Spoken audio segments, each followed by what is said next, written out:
Hey guys, how's it going? It's the Cheese Lord here. I just wanted to do some real quick Star Wars Unlimited content. Now the main reason I'm making this video is because I was super surprised by how many good commons and uncommons there are in this set.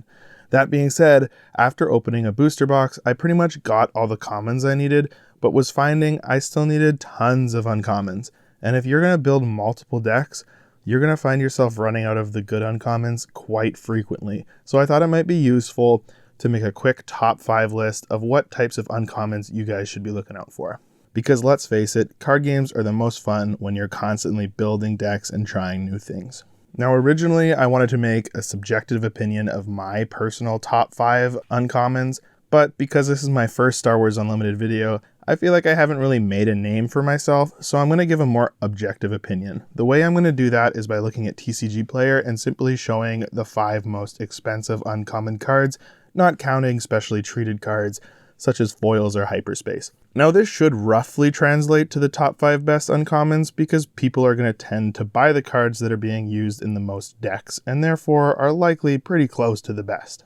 If you do, however, want a subjective opinion of what I consider to be the best 5 uncommons in the game, make sure you let me know. So without further ado, let's get into the list with No Good For Me Dead at the number 5 spot.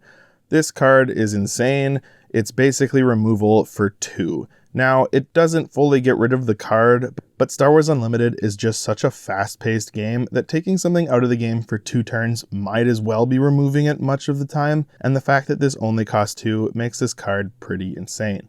Coming in the number 4 spot is Takedown. A little underwhelming in how simple it is. It does cost 4, which is quite a bit, but sometimes simple removal is very important. I think compared to Vanquish, this card is much better because, well, it can take down leaders and it costs 1 less. Most non-leader units don't have more than 5 HP anyway, so this is just a cheaper, better removal.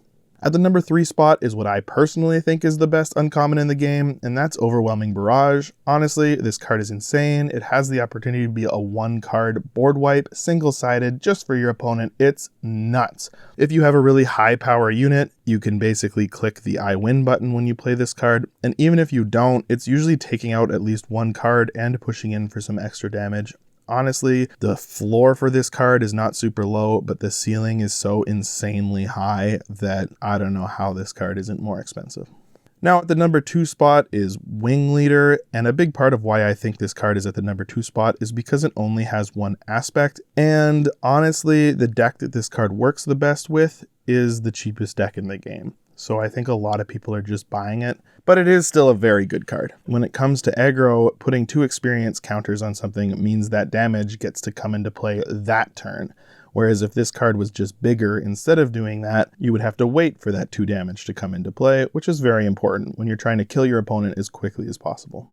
And at the number 1 spot, we have Sabine Wren, which honestly, I'm not very surprised by. Just like Wing Leader, it synergizes really well with the cheapest good deck in the game, i.e. the aggro deck, and the card itself is just fine. It's basically a 3/3 with its effect, with the downside of not being a 3/3 when it's attacked, it's only a 2/3. However, it has another ability that makes it so that it can't be attacked sometimes, meaning when it matters, it's a 3/3, plus additional upside, because it can first strike your opponents with this ability or do extra damage to the base if your opponent only has 2 toughness left. This, in my opinion, makes this card slightly better than just a 3/3, and anyone who knows how good Battlefield Marine is knows how important a 2-mana 3/3 is. Lol, 2 mana, we're not playing Magic, 2 resource 3/3.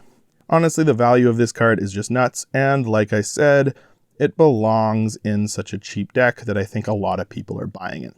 Now, if I'm going to be honest, there are a ton of good uncommons in this set, so don't just look out for these 5, and don't be throwing away your uncommons so rashly, as if you like building lots of decks, you are going to need them.